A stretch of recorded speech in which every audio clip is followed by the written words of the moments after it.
como el deseo excesivo del placer sexual, un pecado capital que lleva por título la última obra de nuestro entrevistado. Él es Emiliano Fittipaldi, uno de los periodistas italianos más rigurosos y controvertidos en la actualidad. Gracias por atendernos. Gracias a usted por haberme invitado.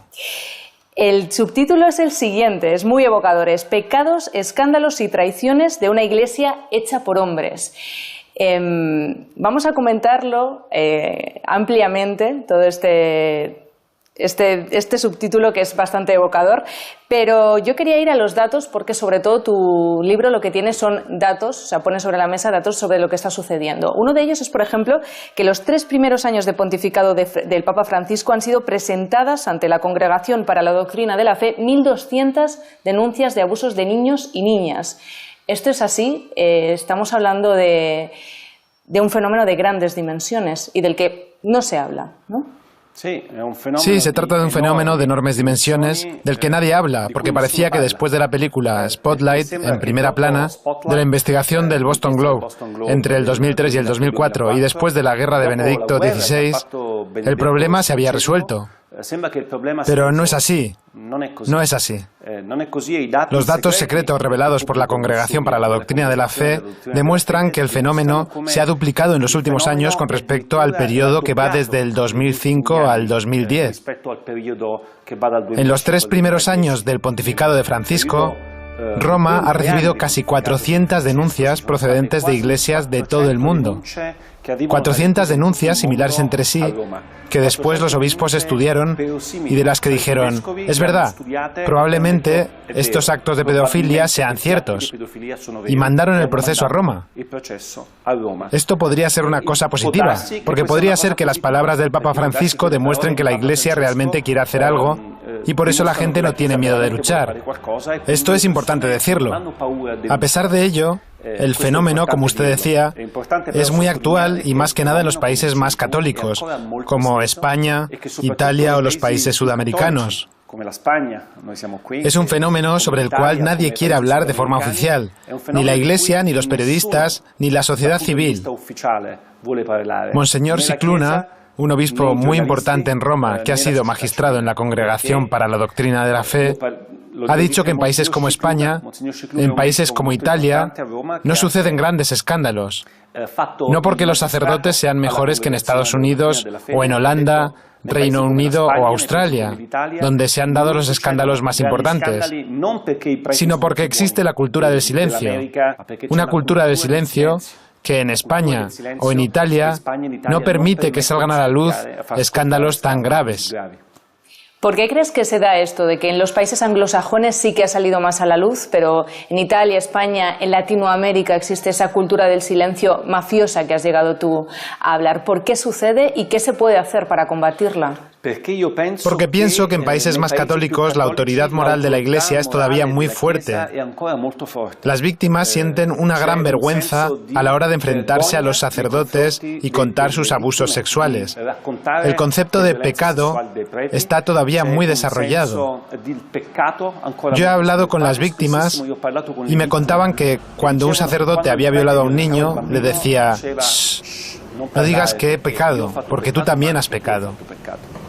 Y esto en España, en Italia, en Portugal, en Brasil, en Chile, en Argentina, es mucho más grave que en los países anglosajones. Además, las familias de las víctimas son familias católicas, muy católicas, que han llevado a sus niños a la iglesia, a escuelas católicas, y que creen que el sacerdote es una figura perfecta, cercana a Jesucristo, y no puede equivocarse. A menudo prefieren creer al sacerdote y sus justificaciones en vez de intentar entender lo que el niño ha sufrido. Por eso no es solo responsabilidad de la Iglesia, sino de mucha más gente. En Italia ha habido 200 pedófilos en los últimos 10 años sobre los que nadie ha dicho nada, ni siquiera los periodistas italianos, solo pequeños artículos en la página 30 de un periódico provincial. Esto, en mi opinión, se debe a que se teme escribir sobre este tema. Hay una autocensura por parte de todos, de las familias, los periodistas, etc. Se habla, pero no hay lucha. Sin verdadera transparencia, estos crímenes no cesarán jamás. Si me puedes decir, de toda la investigación en todos esos países, ¿qué es el que más te ha llamado la atención? Más allá de esas cifras que das de Italia. Si hay algo concreto que te parezca relevante. Sin ninguna duda, el ejemplo que más me ha escandalizado es el caso del cardenal George Pell, ya que el cardenal australiano fue elegido por el Papa Francisco. Fue nombrado por el Papa Francisco como número 3 del Vaticano. Primero está Francisco, luego está el secretario de Estado, que se llama Parolin, y después está el jefe de la Secretaría de Economía, que es George Pell. George Pell, y esto lo escribo en mi libro, en un capítulo dedicado a él porque me parecía muy significativo del tipo de política que se hace en el Vaticano, es un cardenal que ha protegido sistemáticamente a pedófilos cuando era obispo en Melbourne y en Sydney. Hay un comité del gobierno australiano llamado Royal Commission, o Comisión Real, que acaba de redactar un informe en el que se afirma que en Australia el 7% de los sacerdotes católicos en activo durante los últimos 30 años son pedófilos. El 7% es una cifra gigantesca. Pell era su jefe. Es posible que no supiera nada, que nunca hubiera visto nada. George Pell siempre dice, no soy yo, no he hecho nada. Eso habría que verlo, porque hay personas que acusan a Pell, y esto es una historia de hace pocos meses, de haber perpetrado abusos sexuales. Yo estoy seguro, y he publicado documentos originales a este propósito, de que ha protegido a sacerdotes pedófilos, que ha intentado comprar el silencio de las familias, pagando sumas muy pequeñas, de unos 30.000 euros, por abusos sexuales que llevaron al suicidio. Y esto lo dicen los psicólogos, no yo, de una de las hermanas de las que hablo en mi libro, las gemelas Foster. Todo esto es increíble, porque el Papa Francisco, por su parte, dice que no solo los pedófilos son monstruos y son como el diablo, sino también quienes los encubren, quienes ocultan estos crímenes, y sostiene que deben ser condenados. No logro entender por qué el Papa Francisco no se deshizo de alguien como Pell y que además lo defienda diciendo hay que esperar a la justicia. Hay documentos que a día de hoy han dejado demostrado que Pell no es el hombre adecuado para servir de ejemplo a los católicos de todo el mundo. Dices, por un lado, que pueden ser que hayan aumentado esas denuncias porque el Papa esté más sensibilizado en este tema, pero por otro lado también aseguras, enseñas esto, de que el Papa Francisco ha premiado a personas que han estado encubriendo casos de pederastia. ¿Qué está haciendo realmente el Papa Francisco para combatir la pederastia en la Iglesia? En mi opinión, está haciendo muy poco. Sus declaraciones son muy importantes. Dice que la pedofilia es como las misas satánicas, como las misas negras, que hay que combatirlas con todas nuestras fuerzas. Pero son solo declaraciones. El Papa Francisco no solo ha premiado al cardenal George Pell, también lo ha incluido en el C9, el grupo de 9 cardenales que deben ayudar al Papa en la gestión de la Iglesia Universal, es decir, los cardenales más poderosos de la Iglesia Católica. Ha incluido a Pell, ha incluido a Errázuriz, un cardenal chileno que ocultó en su escritorio durante 6 años 5 denuncias contra un sacerdote pedófilo y violador en serie de Santiago de Chile, llamado Caradima, porque no creía a las víctimas. Decía, ustedes están mintiendo. Caradima para mí es un santo. Y nunca trasladó estas denuncias de Santiago a la Congregación para la Doctrina de la Fe en Roma. Francisco lo ha permitido. Sobre Pell podía no saber nada. Algunos dicen que al estar Francisco en Buenos Aires, cuando llegó a Roma, llamó a Pell sin saber lo que estaba pasando en Sydney. Pero Santiago de Chile está muy cerca. En todos los periódicos sudamericanos se habló de Caradima. Por eso Francisco no podía no saber lo que pasaba con Caradima. No obstante, llamó a Errázuriz, que era su amigo, como su consejero. Francisco ha creado una comisión para la tutela de menores que todo el mundo ha considerado revolucionaria, como todo lo que hace este Papa, ¿no? Yo fui a ver porque pienso que un periodista siempre debe mantener la distancia con la propaganda de los poderes, ya se trate del poder político, el poder económico, el poder de un partido o el poder, en este caso eclesiástico, de un Estado como es la Ciudad del Vaticano. Fui a ver qué hacía esta comisión. Nada. Se ha reunido 3 o 4 veces de manera plenaria, todos los miembros, 3 o 4 veces al año durante 3 años. No tienen ningún poder de investigación real. No conocen los números que he publicado. Todo está escondido en los archivos de la congregación, que es la que tiene el verdadero poder. Tanto es así que hace 2 meses se fueron Mary Collins y Peter Sanders, 2 víctimas de pedofilia que fueron nombradas por el Papa para formar parte de la comisión.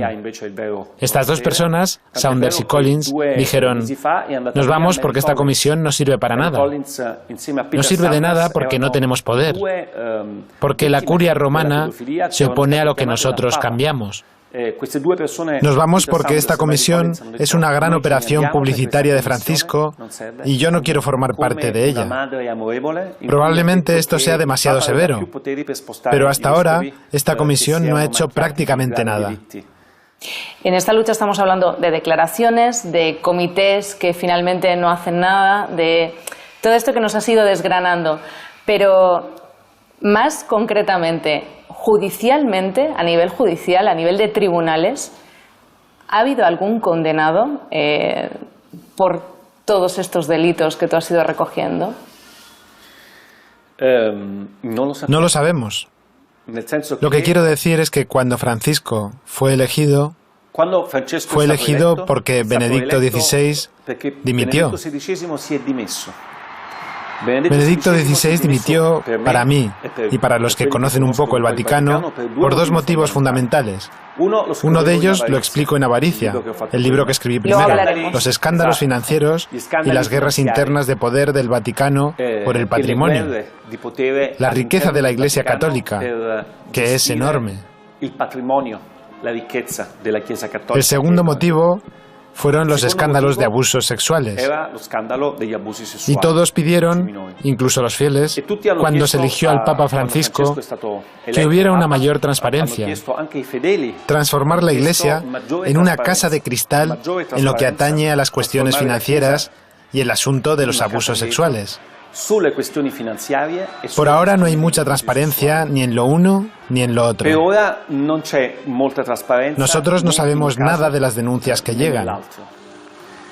Traté de descubrirlo e invertí meses de trabajo, pero no sé cómo van a terminar estos procesos. No conozco el nombre de estos pedófilos. La Iglesia no los ha condenado nunca y tampoco habla con los magistrados españoles, italianos o americanos. Parla con i magistrati spagnoli, italiani, americani. Y eso es muy peligroso. Le voy a dar un ejemplo. Es algo que fue descubierto hace poco. En una de las ciudades de la región italiana de Apulia, hace algunos años un sacerdote desapareció de su diócesis. Luego descubrieron que había sido enjuiciado por la Congregación para la Doctrina de la Fe y condenado a ser secularizado. O sea, a dejar de ser sacerdote y convertirse en un ciudadano común y corriente. Pero 2 años atrás, en el 2014, o sea, ya con el Papa Francisco en el poder, la congregación le dijo al sacerdote que no debía contar nada a nadie porque había que proteger la imagen de la Iglesia. ¿Qué ocurrió? Aquel sacerdote se convirtió en el entrenador de un equipo infantil de fútbol y durante el último año ha violado a 3 niños. Tal vez si la policía italiana se hubiera enterado de la decisión de la Iglesia, esa violencia no habría ocurrido.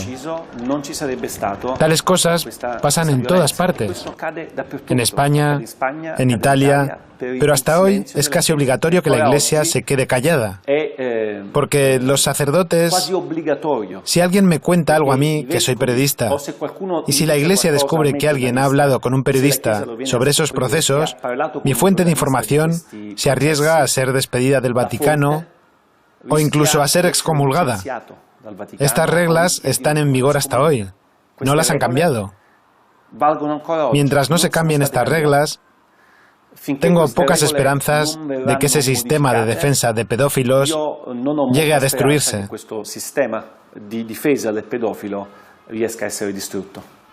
Has hablado de cómo se trata a los periodistas que intentan acceder a esto, cómo se trata a los verdugos, pero ¿cómo se trata a las víctimas desde la Iglesia? No se interesan mucho por las víctimas. La Iglesia quiere proteger en primer lugar su propia imagen y también sus propias finanzas. ¿Qué ocurrió en el pasado? Las víctimas de escándalos, como el relatado en la película Spotlight, en primera plana, los que tuvieron lugar en Estados Unidos o en una iglesia en Irlanda o en Australia, han pedido grandes cantidades de dinero por daños y perjuicios. Los tribunales anglosajones no son como los tribunales italianos o españoles, son muy severos. La Iglesia ha perdido muchísimo dinero, cientos de millones de dólares. Tuvo que vender algunos inmuebles. Ese es un riesgo que el Vaticano no quiere correr con la Iglesia de los países latinos. Es el motivo por el cual nunca se ha organizado una comisión nacional en España, ni en Italia, ni en Portugal, ni en Sudamérica. Pero que yo recuerde, ningún obispo católico ha ido al Vaticano para ayudar a las víctimas. A las víctimas simplemente se les promete que les pagarán dinero. Y muchas veces las cantidades prometidas son muy pequeñas en comparación con lo que podrían recibir si ganaran sus casos en un juzgado. Le doy un ejemplo importante que también tiene que ver con la diócesis de Buenos Aires, donde estuvo el Papa Francisco hasta hace pocos años. En Italia se produjo un escándalo enorme alrededor del Instituto Próbolo, en la región de Véneto. El Instituto Próbolo es una escuela donde niños sordomudos reciben educación y vivienda junto con sacerdotes.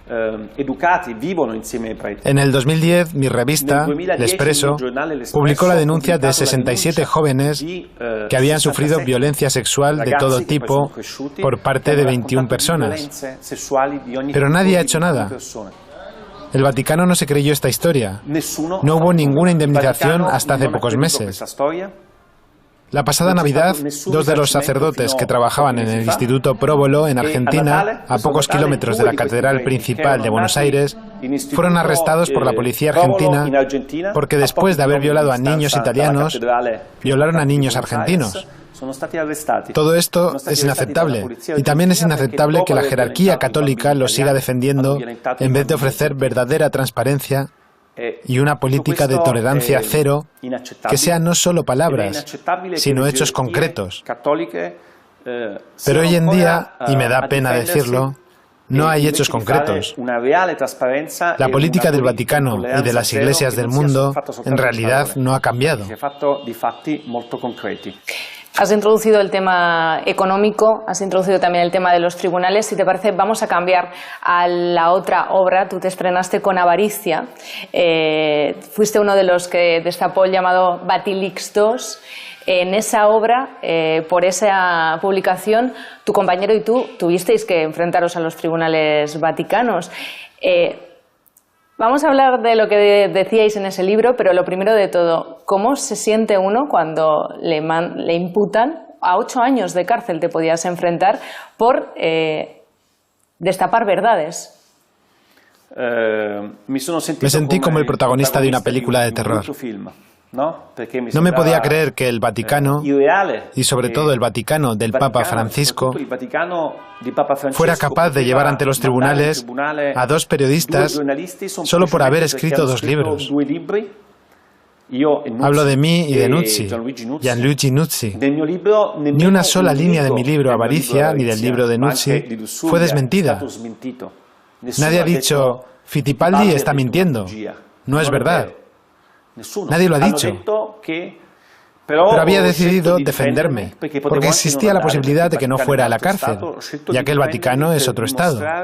Había decidido defenderme para demostrar que hago mi trabajo con mucho rigor, que no había robado nada, que es importante que los periodistas de investigación no tengan miedo de nada, que no tengan miedo de publicar información interesante para la opinión pública de todo el mundo, y en este caso de los católicos, que demuestra que a veces el poder, hasta el poder que nos parece bueno, benévolo, puede ocultar información muy importante.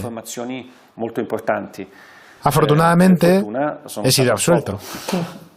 Iba a recordar eso, que resultasteis absueltos, pero hay que decir que fue tremendo, porque incluso el director de Radio María pedía tu ahorcamiento como Judas. O sea, Sí, porque muchos católicos en Italia vieron mi libro como una bomba que ponía en riesgo la reputación de la Iglesia Universal justo en el momento en el que el Papa Francisco intentaba mejorarla. Y por eso me vieron como a un enemigo. Había enfrentado amenazas de todo tipo. La acusación me amenazaba con 8 años de cárcel y hubo un adorable director de Radio María que hasta dijo que debería acabar en la horca. Pero también recibí mucho apoyo por parte, entre otros, de los católicos que creen que la verdadera Iglesia no es esa de la que yo hablo. Yo hablo solo de una pequeña parte de la Iglesia, podrida, corrupta, pero muy poderosa. Es la cabeza del pez. Su cuerpo es un cuerpo sano. Hay muchísimos sacerdotes que ayudan a los pobres en barrios problemáticos de ciudades de todo el mundo y lo hacen con poco dinero a su disposición. El Papa Francisco siempre ha hablado de una iglesia pobre para los pobres. Y esta iglesia pobre para los pobres hoy en día aún no existe. Probablemente el Papa Francisco quisiera hacer una revolución para lograrlo, pero él es el único que vive en Santa Marta, en un pequeño cuarto de 40 metros cuadrados. Nadie en Roma lleva una vida de monje como el Papa Francisco. En el Vaticano hay negocios enormes. Posee casas en Roma, en Londres, en París, que cuestan 4.000 millones de euros. Hay 5.000 apartamentos y casas en Roma que son propiedad del Vaticano. Esas casas, las más bellas de Roma, no se las dan a los pobres, ni a los refugiados, ni a los inmigrantes. Las venden a políticos, periodistas y amigos del Vaticano, a los funcionarios de los servicios secretos, a precio muy bajo. En mi opinión, es importante que se cuente todo esto para que todos se hagan una idea de cómo son las cosas.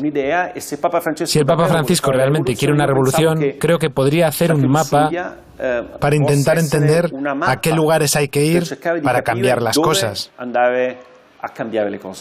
Sí que es cierto que apuntas ciertos casos que son sangrantes. Por ejemplo, hay uno en el que se sufragan reformas de casas con fondos destinados a hospitales infantiles, es uno que apuntas. Y luego también está eso de cuánto cuesta hacerse santo, lo de los procesos de hacerse santo. Salió hace nada que una canonización era $500.000 de euros, podía ser. Medio millón. Medio millón. Sí, muchísimo. Así es. Son dos historias increíbles que tuvieron una gran repercusión en la prensa mundial. La primera tiene que ver con Tarcisio Bertone, un cardenal italiano muy importante que era el secretario de Estado del Vaticano en tiempos del Papa Benedicto XVI. Hasta hace 3 años era el hombre más poderoso del Vaticano. He descubierto que Tarcisio Bertone vive en un apartamento hermosísimo con una bellísima terraza de 300 metros cuadrados. Ha utilizado casi $500.000 de euros del dinero de Bambino Gesù, un hospital pediátrico del Vaticano en Roma, para la reconstrucción de su casa, para instalar un sistema de audio de la conocida marca Bose que cuesta 300.000 euros para colocar suelos de mármol de Carrara. Es una casa de lujo. Se ha gastado casi $500.000 en ella. La historia de los santos, de la fábrica de santos, como se llamaba mi artículo, es increíble, porque yo pensaba que hacerse santo es gratis. Gratis. Que depende de las cosas que uno hace durante su vida. Si eres santo, eres santo. Exacto. Pero en realidad no es así. Los herederos o las asociaciones religiosas relacionadas con la persona que ha muerto deben hacer una solicitud al Vaticano. Esta solicitud a veces es procesada muy rápidamente, a veces muy lentamente y muchas veces depende de cuánto están dispuestos a pagar los solicitantes. Hay documentos publicados, decenas de actas de canonización, así se llaman, y también de beatificación, y a veces primero hay beatificación y después canonización, que cuestan 200, 300, 400, 500 y hasta 700.000 euros. Es una fábrica que enriquece a mucha gente en el Vaticano, a muchos abogados especializados que se ocupan solo de eso, y es una vergüenza. Es escandaloso porque hay países muy ricos como Estados Unidos o Alemania donde hay muchísimos santos. En países más pobres, como los de África o Sudamérica, aunque sean más católicos, hay muchos menos santos. Siempre me he preguntado por qué es así, y ahora finalmente he descubierto la respuesta. Hay que pagar para hacerse santo. Cuando hablé de eso en mi libro, pensaba que se produciría una revolución dentro del Vaticano con el fin de cambiar ese sistema. Sé que el Papa Francisco hizo pequeños cambios, diciendo que no hay que pagar demasiado, pero hasta ahora todo permanece en la oscuridad. No se ha conseguido verdadera transparencia sobre este tema y tampoco en lo que toca a los fondos de caridad que, en vez de destinarse a los pobres, acaban en los bolsillos de los cardenales. Sobre eso tampoco se sabe nada todavía. En este panorama en el que hasta la santidad se compra, ¿Emiliano Fittipaldi es creyente o no es creyente? Soy agnóstico. Creí en Dios hasta los 10 años. Mis padres izquierdistas no me bautizaron porque querían que yo mismo decidiera si quería o no ser bautizado. Cuando era pequeño hice una peregrinación y me bauticé solo a los 10 años. Fui bautizado e hice la primera comunión. Y después, poco a poco, fui perdiendo la fe. Creo que me faltó esa suerte, porque para mí tener fe es una cuestión de suerte. Si uno consigue creer en Dios, tiene una gran fuerza. Pero yo tampoco pretendo ser ateo, porque también me hago la pregunta más importante. ¿Por qué estamos aquí? Y no puedo decir que estamos aquí por casualidad, que somos un producto de la evolución de alguna célula. Pero mi trabajo, mis libros, no están dirigidos contra la fe. No tienen nada que ver con la fe. Tengo un respeto absoluto por la fe, no solo por la católica, sino también por la de cualquier forma de religión o espiritualidad. Mi libro es un libro que critica la estructura de poder de personas que, en mi opinión, van en contra del Evangelio, en contra de la palabra de Cristo. Creo que eso es lo que todos los periodistas, no solo los periodistas de investigación, deberían hacer. Intentar contar aquello que el poder no quiere que el público sepa. Algo que en realidad no tiene nada que ver con la fe. Si te parece, ponemos punto y final así a nuestra conversación. Gracias por estar con nosotros. Gracias a ustedes. Ha sido la entrevista con Emiliano Fittipaldi, periodista italiano.